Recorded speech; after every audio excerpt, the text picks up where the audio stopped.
السلام عليكم ورحمة الله.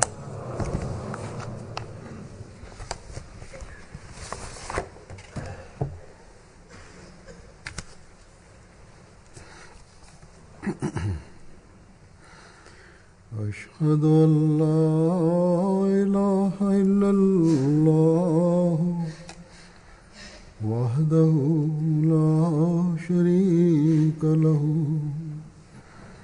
وأشهد أن محمدا عبده ورسوله أما بعد فأعوذ بالله من الشيطان الرجيم بسم الله الرحمن الرحيم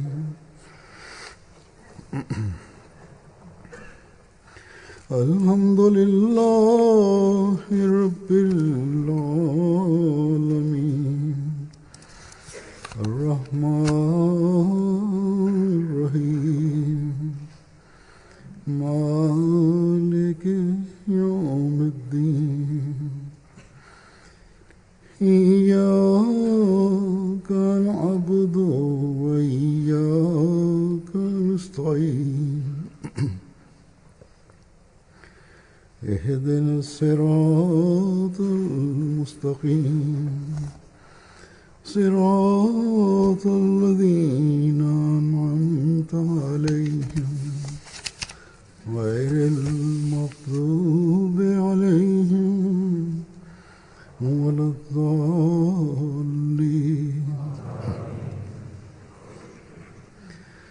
اعلموا أنما الحياة الدنيا لعب ولهو وزينة وتفاخر بينكم وتكاثر في الأموال والأولاد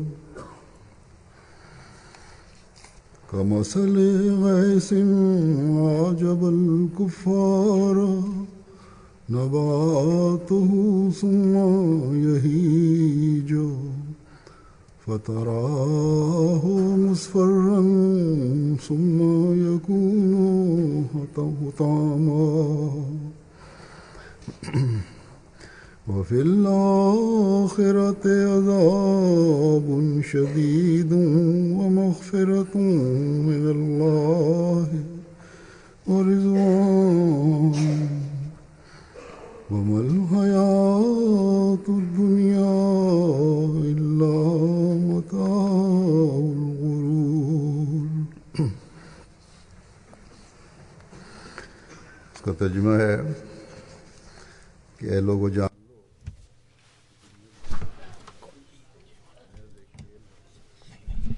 Bunun meali şöyledir. Ey insanlar, iyi bilin. Dünyanın hayatı yalnız bir oyun ve bir eğlencedir. Zineti elde etmek ve birbiriniziyle böbürlenmek ve mal ve evlat bakımından üstünlük göstermenin bir vasıtasıdır. Bunun durumu buluttan yetişen bir tarla gibidir. Onun yetişmesi çiftçiyi çok sevindirir ve o çok yeşerir. Fakat sonunda sen onun sarardığını görürsün. Ondan sonra o çöp haline gelir. Sonra böyle gibi maddi insanlar için azap mukadderdir. Sert azap mukadderdir ve bazı kimseler için Allah-u Teala mağfiret ve Allah-u Teala'nın rızası mukadderdir. Ve bu dünyadaki hayat yalnız bir aldatmacadır.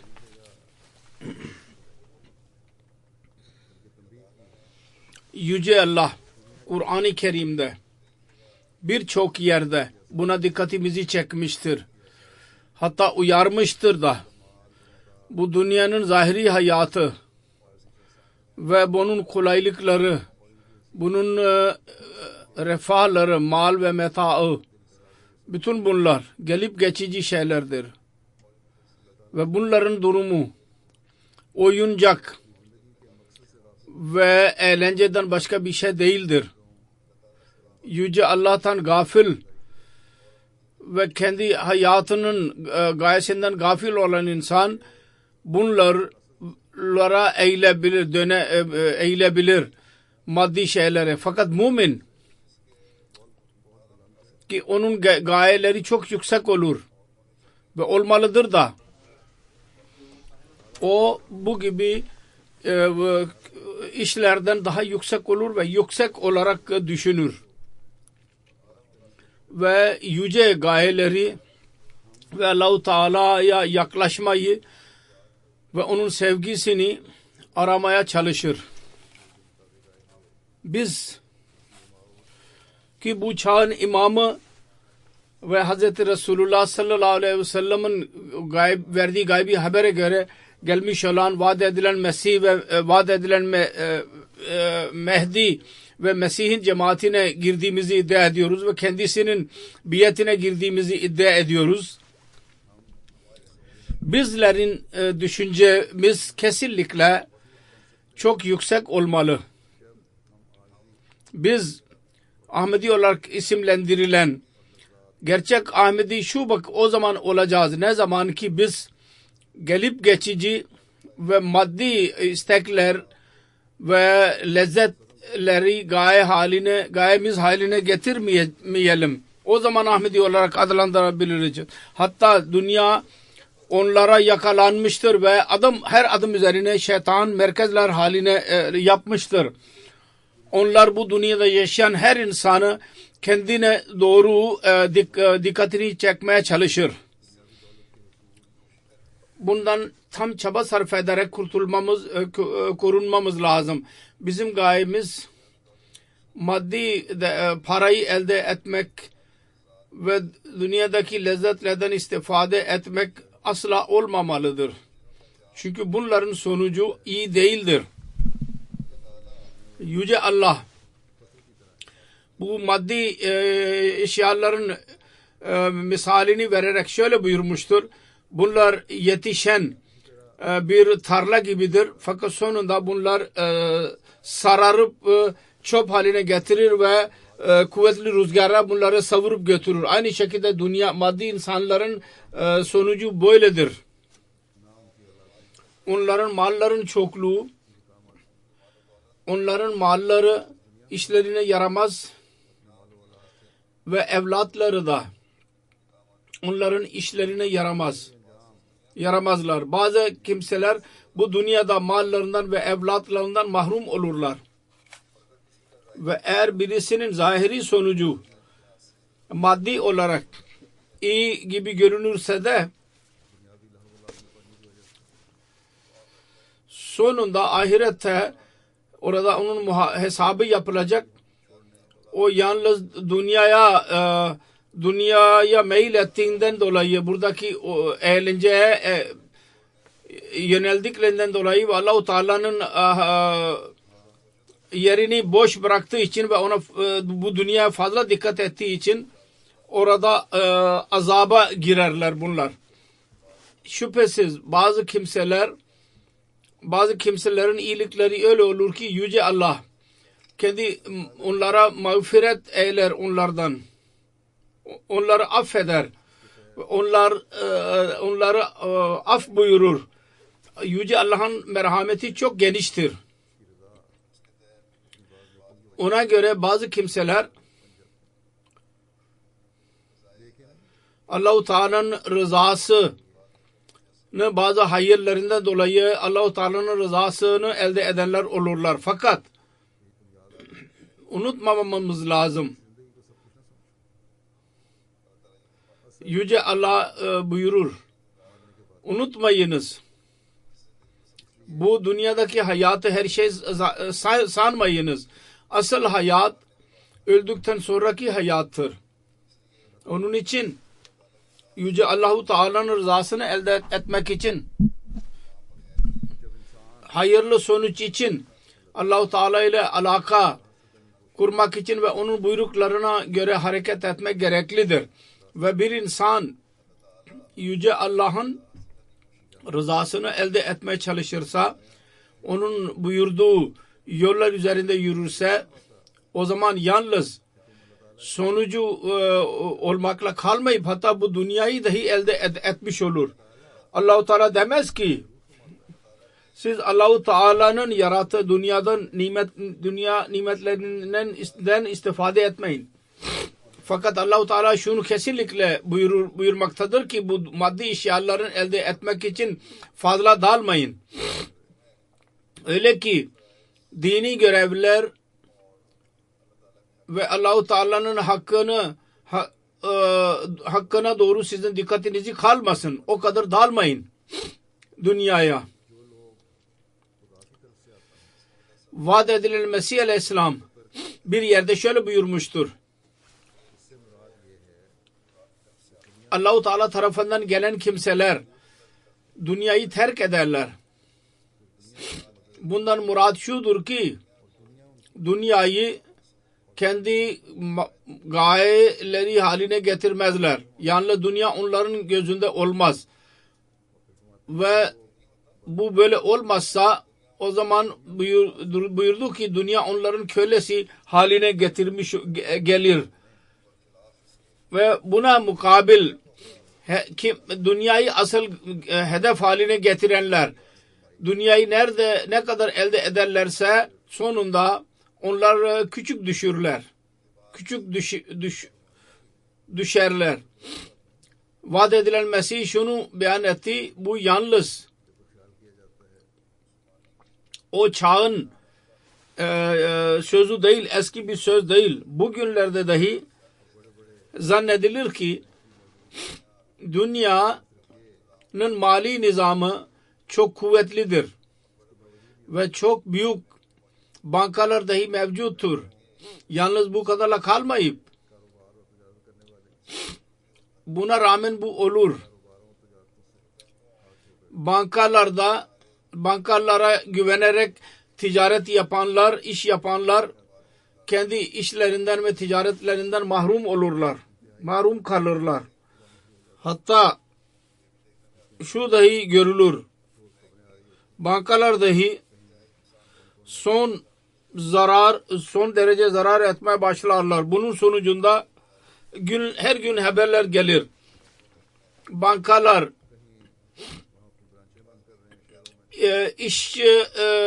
işçilerini çıkartıp onları eksiltti.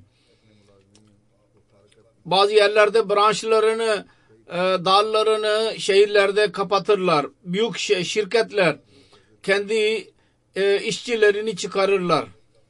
Birçok şirket orada çalışanlar ve sonra bankalar, borç vermiş olan bankalar dahi mahkemeye çekerler insanları. Orada onların kendi ticaretlerinin iflas ettiğini ispat etmeleri gerekir mahkemelerde.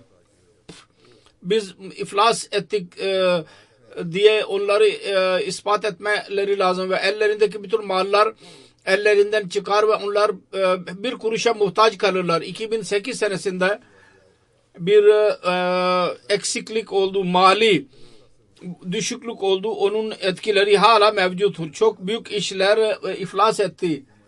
Hatta hükümetler dahi etkilendi ondan. Petrol çıkaran ülkeler zannederlerdi ki bizim para asla sona ermeyecek. Ancak oldu. Ne oldu onlarla? Onların durumu ne? Orada dahi o hükümetler kendi masraflarını azaltmaya mecbur kaldılar. Kendi işçilerini çıkarmaya mecbur kaldılar. Müslüman ülkelerin şanssızlığıdır ki Yüce Allah onlara çok para vermiştir. Oradaki krallar ve hükümranlar ve politik liderler Allah-u Teala'nın buyruklarına göre amel ederek onu Allah-u Teala'nın rızası elde edecekleri yerine kendi eğlencelerde o parayı sarf ediyorlar, çarçur ediyorlar. Petrol parayla ve diğer paralarla insanı kurtarmak ve fakir Müslüman ülkeler, diğer Müslüman ülkeleri dahi onlara yardım etmeleri yerine kendi ülkelerinin açlık olanların açlıklarını gidereceklerine buna dikkat etmediler ve kendi hazinelerini doldurmaya başladılar. Ve hala durum aynen böyledir. Bunun sonucu şudur ki dünyanın önünde dahi küçük düşüyorlar. Ancak anlamazlar ve ahireti de dahi görmezler ki onun azabından Allah-u Teala korkutmuştur. O çok sert ve küçük düşürücü bir azaptır. Kısacası biz inkar edemiyoruz. Dünyadaki para ister kişilerle alakalı olsun yahut çok büyük tüccarlar ya ticaret eden şirketlerle alakalı olsun ya hükümetlerle alakalı olsun, onun yanlış kullanılışı Allah-u Teala'nın cezasını verdirir. İster bu dünyada ve gelecek cihanda her iki yerde azap versin, isterse bu dünyada gelip geçici olarak insanlar istifade ederler, gelecek cihanda azap versin. Demek ki çok büyük korku yeridir. Her akıllı kimse, gerçek bir Müslüman, özellikle Allah-u Teala inanan birisini daima bunu gözünün önünde bulundurması lazım. Ve yalnız zahiri manada değil, aksine ibadetler ve Allah-u Teala'nın buyruklarını inanmak için bir kalbinde bir sancı ve çaba sarf olmalı. Diyenler diyecekler ki biz namazlar kılarız, ibadetler ederiz, oruç tutarız. Eğer Allah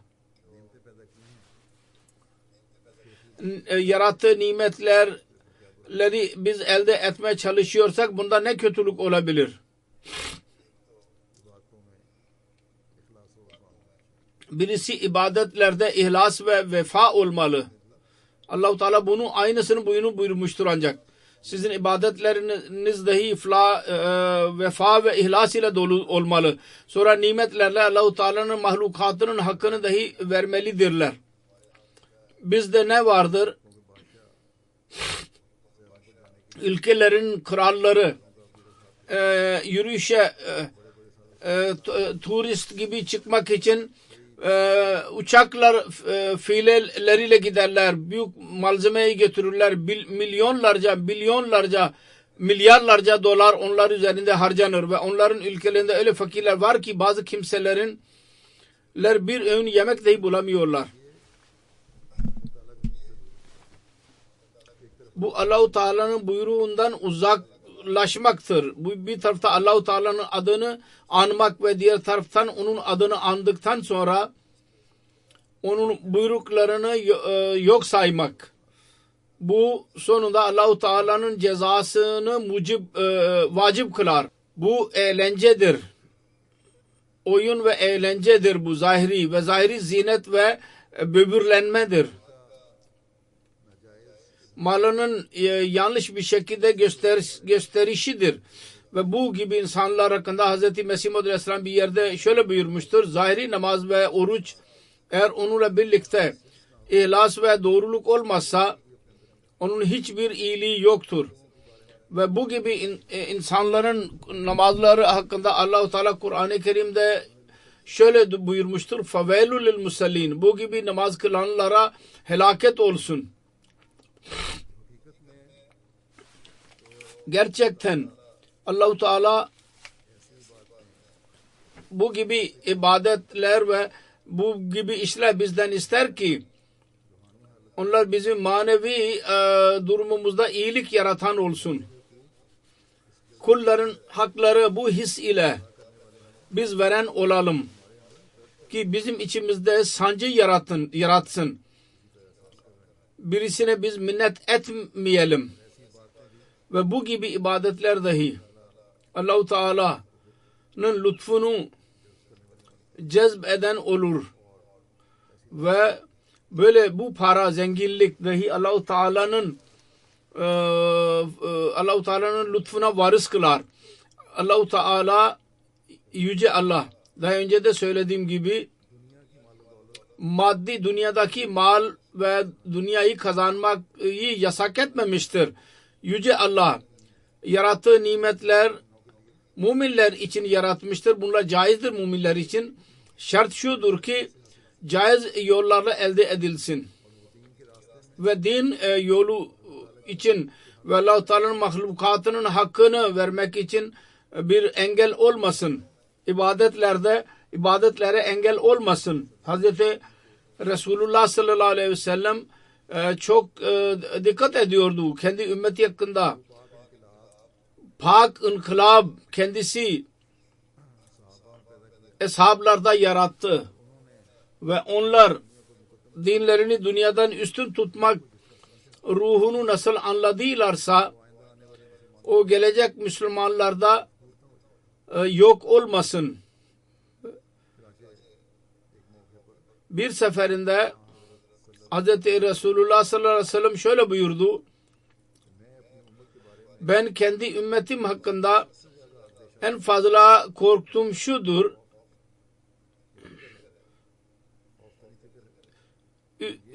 üzülüyorum.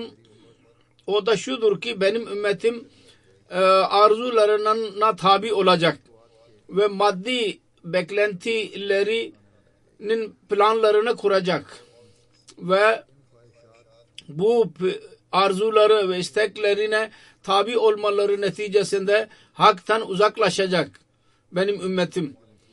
Dünyayı kazanma planları onları ahiretten gafil kılacak. Resulullah sallallahu aleyhi ve sellem buyurdu ki ey insanlar, bu dünya hazır yolculuktur ve ahirete pek yakındır. Her iki taraftan yolculuk başlamıştır. Dünya sonucuna doğru gitmektedir. Sonunda kıyamet gelecek ve ahirette dahi hesap olacak. Orada dahi bir hazırlıklar vardır. Ve dedi ki bu her ikisi arasında bazı kimseleri köleleri vardır. Bazı kimseler dünyanın köleleri, bazı kimseler ahireti düşünen kimselerdir. Eğer sizde güç varsa dünyanın köleleri olmayınız. O zaman böyle olun. Eğer mümkün ise siz amel evindesiniz bugün ve daha hesap zamanı gelmemiştir. Fakat yarın siz ahiret evinde olacaksınız ve orada hiçbir amel olmayacak. Ameller bu dünyadadır. Onların neticesi ahirete olacak. Onun için amellerinizi düzeltiniz. Onun için bu dünya amel yeridir. Bu dünyanın amelleri gelecek cihanda ceza yahut mükafatın vasıtası olacak. Onun için ne şanslıdırlar aramızdan ki Allah-u Teala'nın bu sözünü hatırda tutsunlar ki bu dünya yalnız bir eğlenceden ibarettir ve zineti gösterme ve birileri üzerine mal ve evlat bakımından böbürlenmektir bu dünya. Ve bunun durumu nedir? Kupkuru bir çöp gibidir. Ondan başka bir değeri yoktur. Onlarda kurur ve rüzgar onu savurup götürür. O çöpü. Asıl şey Allah-u Teala'nın rızasını elde etmektir. Ve bu söz Hz. Resulullah sallallahu aleyhi ve sellem aynısını buyurdu. İyi ameller yapın ki Allah-u Teala'nın rızasını elde eden olasınız. Eshablar Ridvanullahi aleyhim daima bunun ararlardı. Arayışı içinde olurlardı.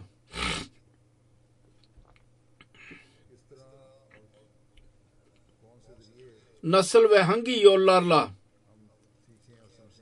biz hangi yolları öğrenelim ki Allah-u Teala'nın rızasını elde eden bizi yapsın ve iyi amel yapanlardan bizi kılsın. Hz. Resulullah sallallahu aleyhi ve sellem'den bu konuda sorarlardı müminler.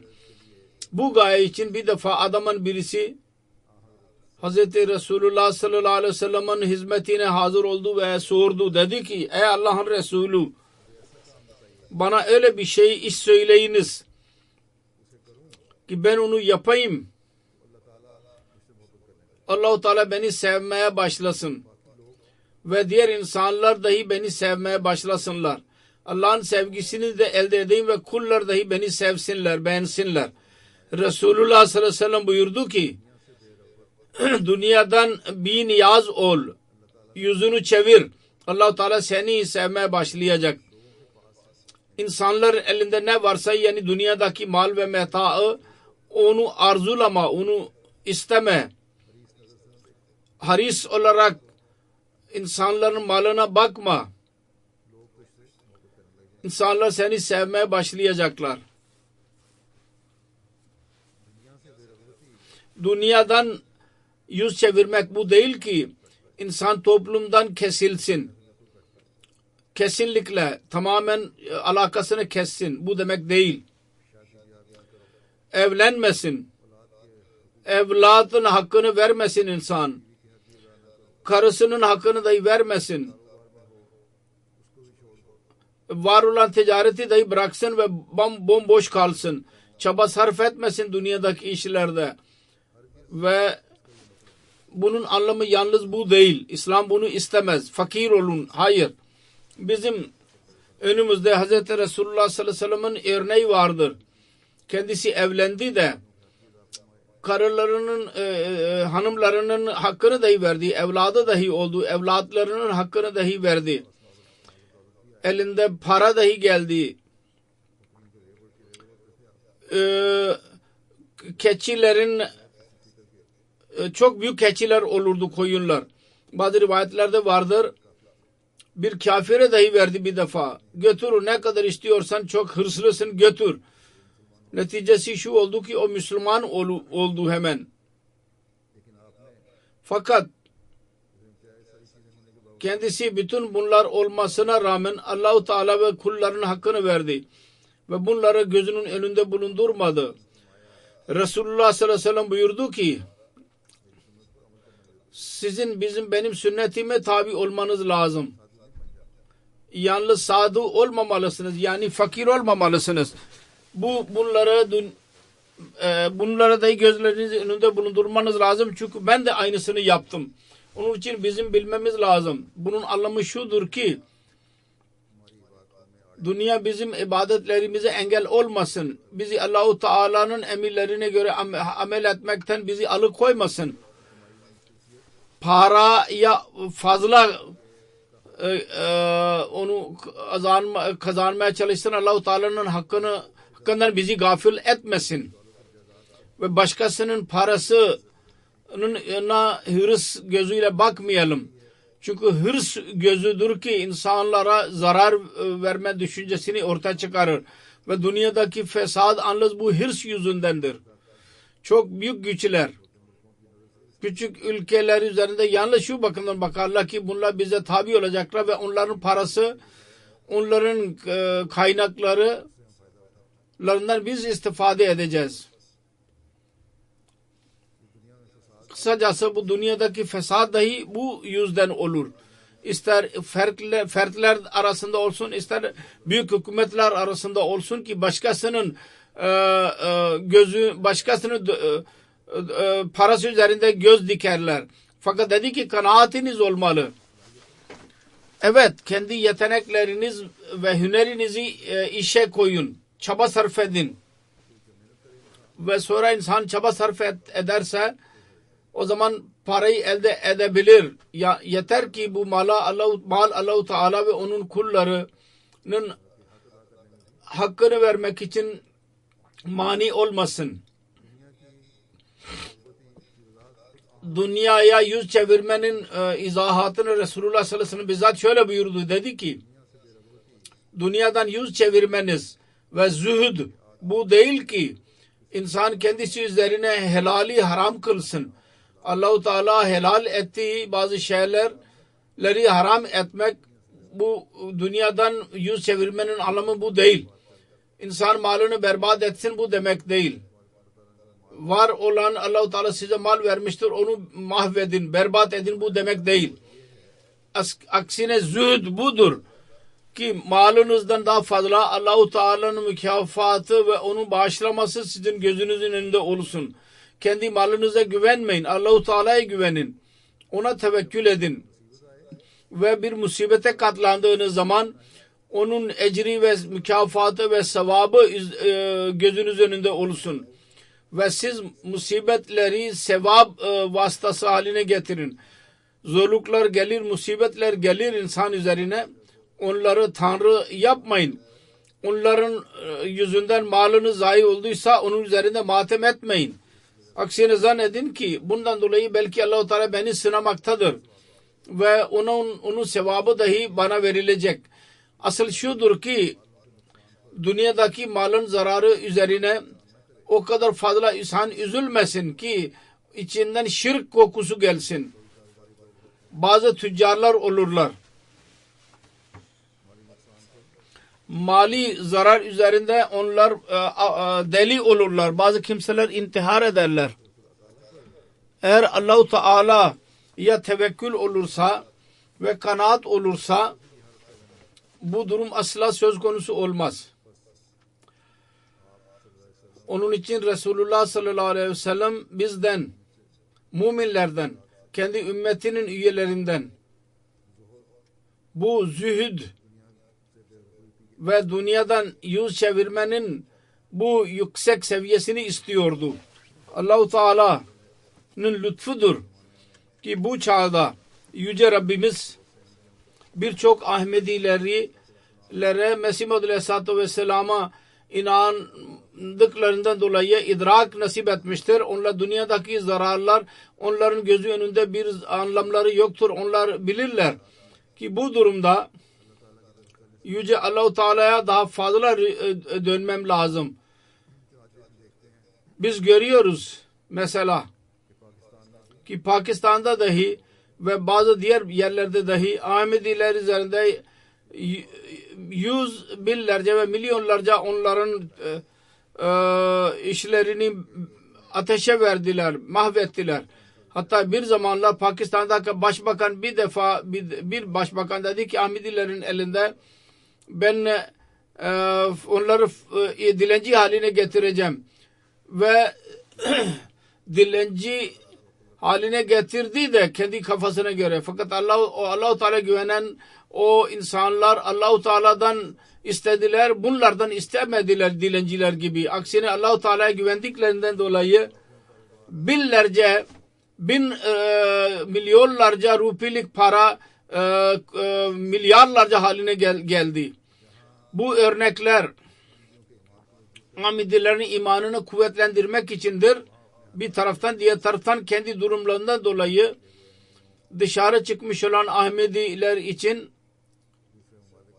diğer ülkelerde gelişmiş olan ülkelerde yaşayan Ahmediler için bir his uyandıran olmalı ki Pakistan dışına çıkarak Yüce Allah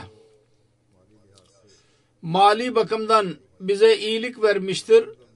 Bu yalnız Allah-u Teala'nın bir lütfudur.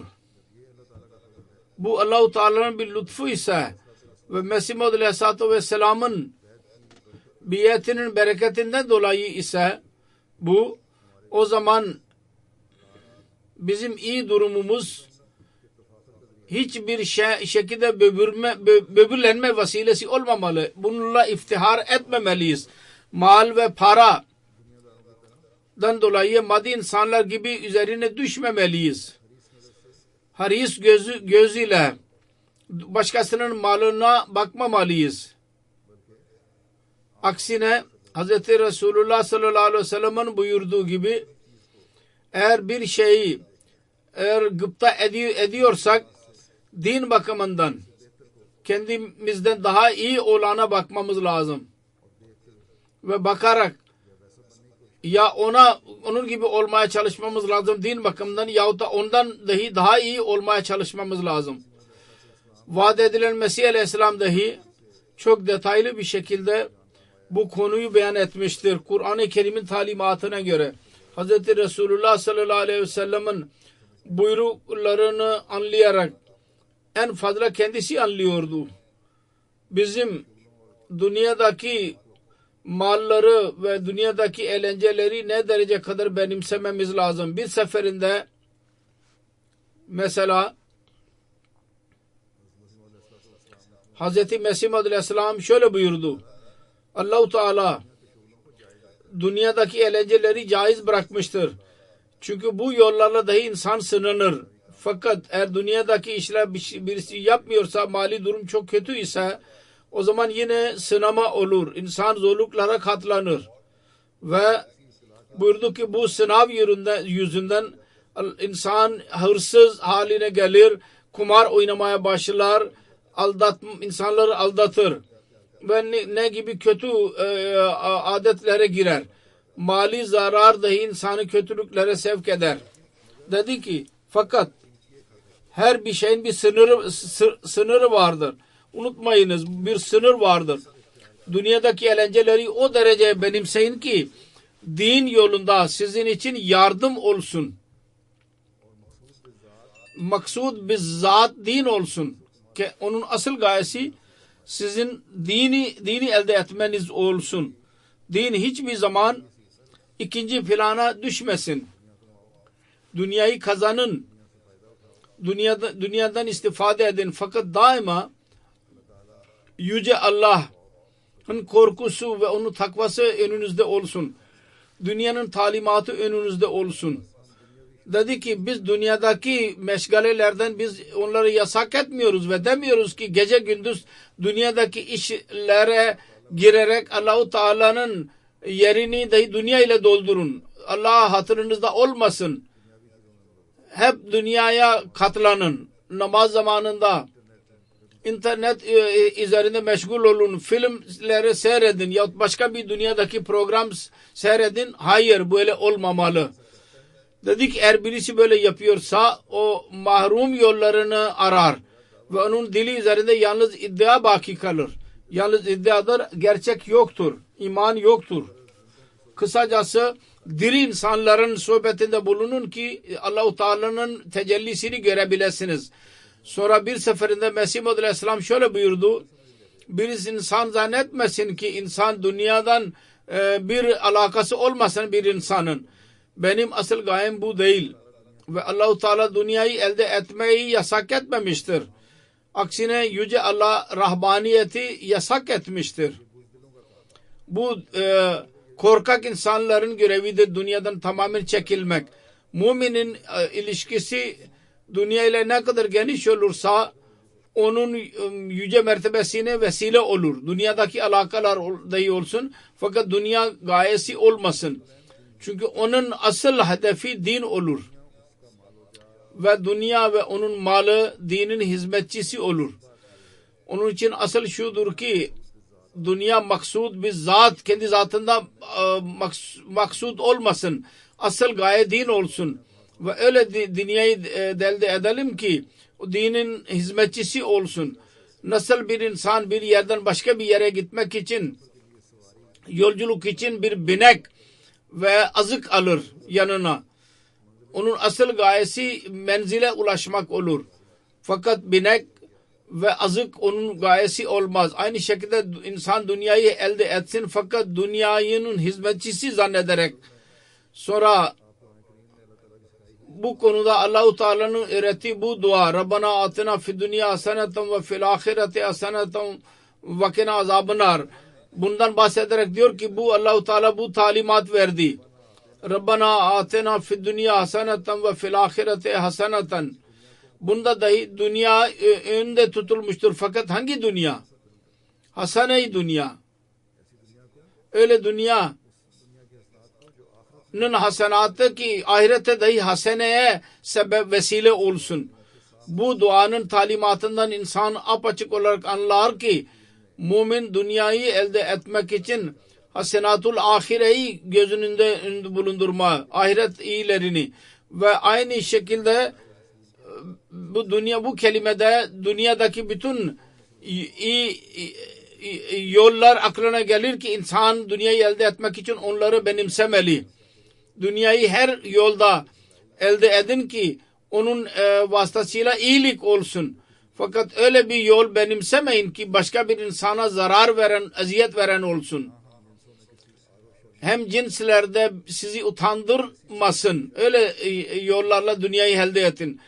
Bu hasenatul ahiranın vesilesi olabilir. Bu gibi iş. Sonra azab ve cehennemden bahsederek diyor ki unutmamamız lazım. Cehennem nedir? Bir cehennem odur ki öldükten sonra Allahu Teala ona söz vermiştir. İkincisi bu hayat dahi eğer Allahu Teala için olmazsa bir cehennemdir bu. Allahu Teala böyle bir insanı eziyetten korumak ve ona rahat vermek için onun mütevellisi dostu olmaz. Zannetmeyiniz ki zahiri devlet ve hükümet, mal ve para, mevladın çokluğu bir insan için rahat ve teselli ve sekinet, huzura sebep olabilir.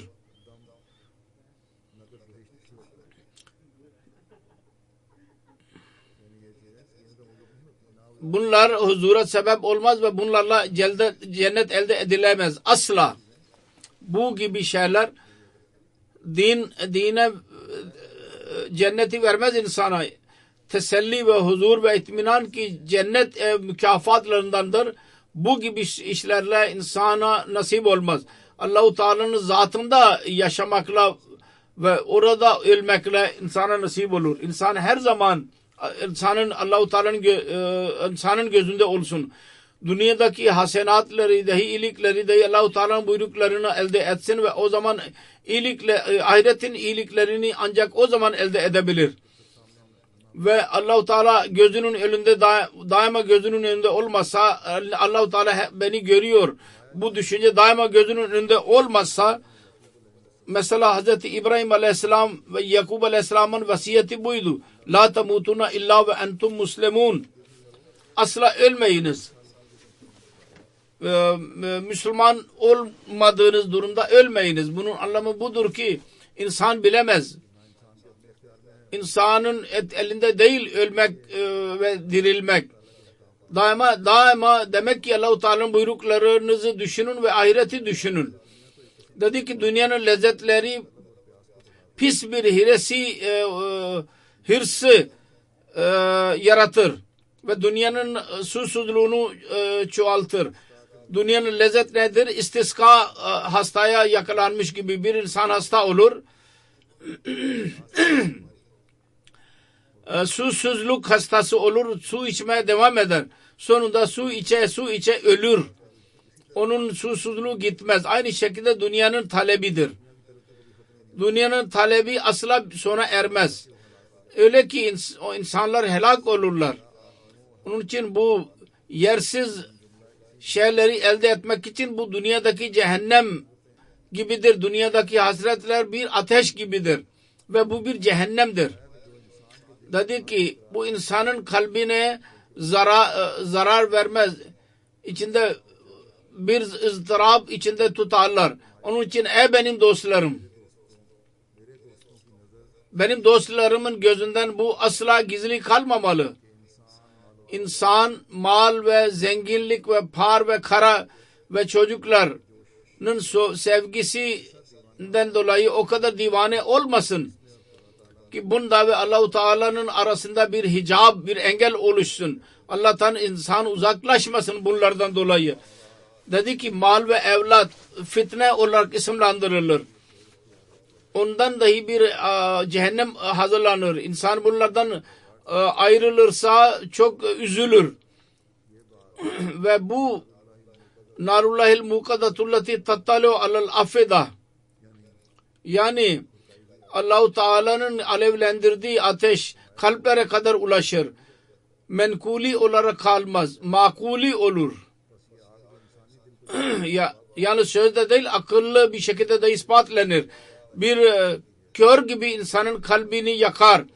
Allah-u Teala'nın gayrullah'ın sevgisidir bu. Allah dışında bir evgi varsa o cehennem ve ateş haline gelir bu dünyada.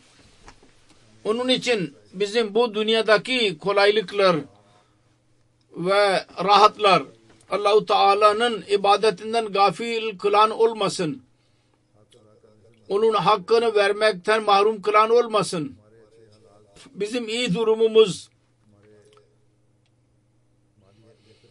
bizim mali iyi durumumuz bizi zayıf kardeşlerimizin hakkını vermekten mahrum kılmasın. Aynı şekilde İşaat-ı İslam ve tebliğ için biz rol oynayanlar olalım. Bunu unutmayalım.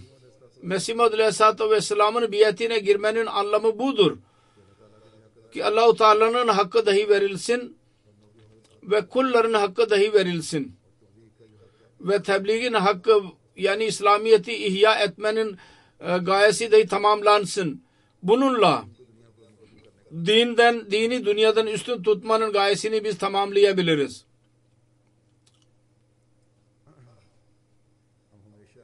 Biz daima dua edelim.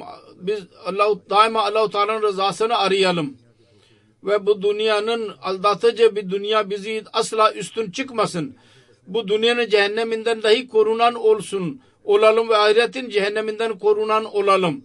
Allah-u Teala'nın lütfu ve onun rızası bu dünyayı dahi cennet ve ahireti dahi bizim için cenneti haline getirsin. Namazdan sonra ben 2 cenaze gayb kıldıracağım. Bir cenaze Mukarrem Beşaret Ahmet'in cenazesidir. Muhammed Abdullah'ın Hanpur Zila Rahimiya ilinin 3 Mayıs günü şehit edildi bu çocuk. İnna lillahi ve inna ileyhi raciun. Detayları şöyledir. Beşaret Ahmet Bey'in evi Khanpur'da Green Town'dadır ve onun petrol pompası vardı. 4-5 kilometre mesafede. 3 Mayıs günü kendi motosiklet üzerine evine gidiyordu. Benzin istasyonundan 1 kilometre daha mesafe etmişti ki bilinmeyen insanlar kendisini kurşunladılar.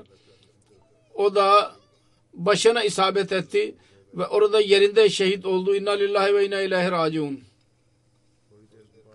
Belli bir müddet sonra onun damadı 10 dakika sonra benzin istasyonundan evine doğru gitti. Orada baktı ki yolda insanlar vardır, kalabalık vardır. Orada durdu. Bir de baktı ki onun kayınpederi orada yerdeydi. Hemen ambulans çağırdı. Fakat onun gelmesinden önce şehit vefat etti.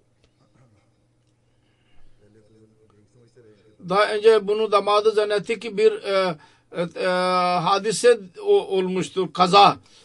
Fakat bir Ahmedi bir doktor baktı. Dedi ki bu bir kurşun almıştır. Sonra tekrar polise anlatıldı. Sonra polis dedi ki bunu öldürmüşlerdir. Ahmedi olduğundan dolayı şehit edilmiştir. Oradan polis yerinden daha sonra kurşun izlerini dahi buldu. Şehit merhumun ailesine Ahmediye cemaati, babası Muhammed Abdullah vasıtasıyla Ahmediye cemaatine girdiler. 2. halife zamanında eli üzerinde Pakistan kurulmadan önce biat etmişti. 1947 senesinde kendi ailesi Kadiyan'dan hicret ederek Miyavali Pakistan'a hicret ettiler. Bakkar'da 1955 senesinde doğdu şehit merhum. Orada kendi evinde tahsil gördü. Ondan sonra Çinyot ve Rabba Ahmet Nagar'da tahsil gördü ve ondan sonra Tarbela'da iş yaptı. Sonra Dubai'ye gitti belli bir müddet için. Oradan geri döndükten sonra Karachi'ye yerleşti ve orada ticaret yaptı.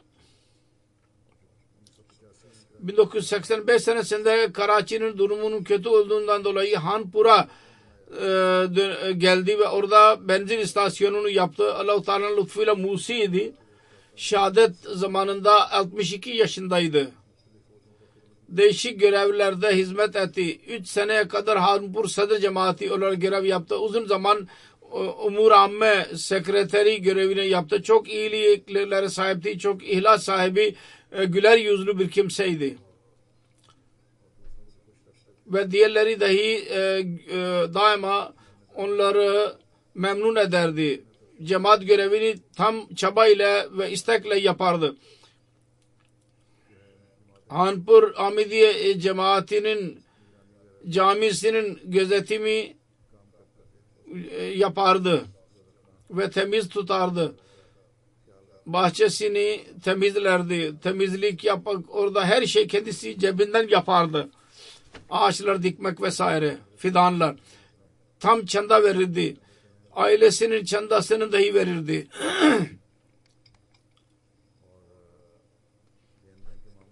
Ve alışveriş konusunda tam tertemiz bir kimseydi. Namazları hiç kaçırmaz. Hilafeti çok sever.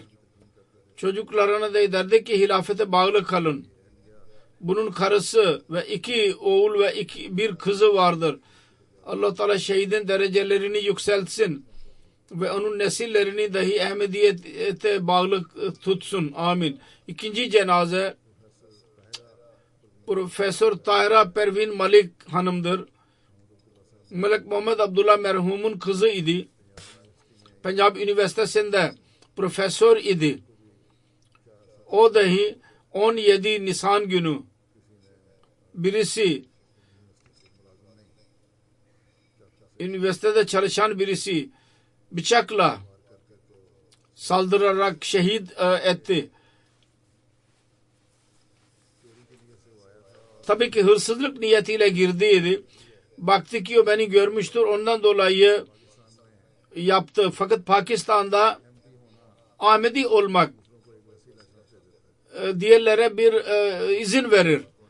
Öldürün, senin elinde bir işlem yapılmayacak. Ve ondan dolayı o da hırsız dahi cesaret etti ve baktı ki ben şimdi yakalandım. Bu tek başına idi evde. Bıçakla kendisini öldürdü, şehit etti.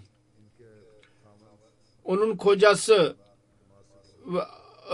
evden uzaklaşmıştı ve ondan dolayı kocasından ayrılmıştı ve tek başına kalırdı. Çok yetenekli biriydi. Geçen sene emekli ayrılmasına rağmen üniversitede yeteneğinden dolayı tekrar görev vermişlerdi ona. Bunun ailesine şimdi Ahmediyet, onun dedesi Hazret Malik Hasan Muhammed Mesih Maud Aleyhisselatü Vesselam'ın sahabisi vasıtasıyla geldi. Onun babası Melik Abdullah dahi vakfe zindagi idi. Ve uzun zaman değişik bürolarda ve Talimul İslam fakültesinde diniyatı öğretti. Uzun zaman. Pakistan kurulduktan sonra babası koruma olarak dahi görev yaptı. 1953 senesinde esir oldu babası.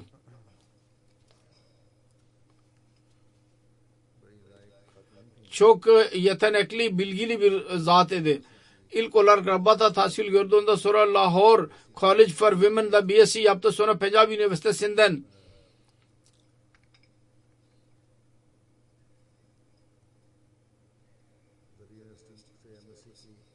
MSc diplomasını aldı. Sonra Kaliforniya'dan diploma aldı. MPhil diplomasını aldı. Yüce Allah merhum ve affeylesin ve onun derecelerini yükseltsin. Onun bir kızı babasıyla birlikte ayrılmıştı cemaatten. Allah-u Teala ona güç versin ki tekrar cemaate girsin. Ve bunun duasına nail olsun. Bunun cenazesini dahi namazdan sonra cenazesini kıldıracağım.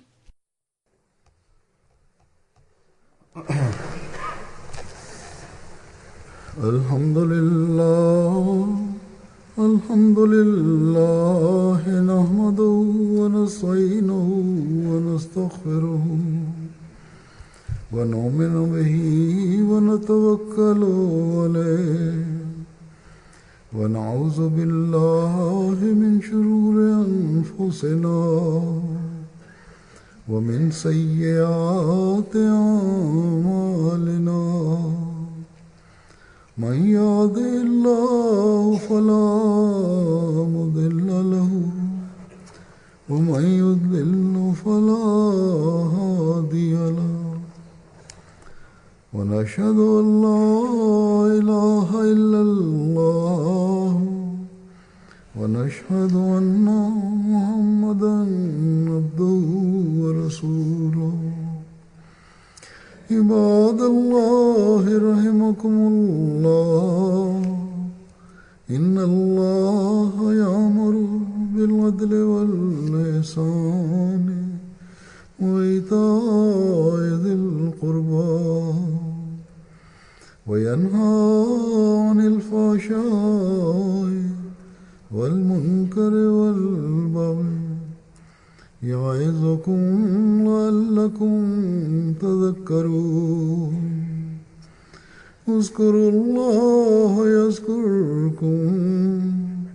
وادعوه يستجب لكم ولذكر الله أكبر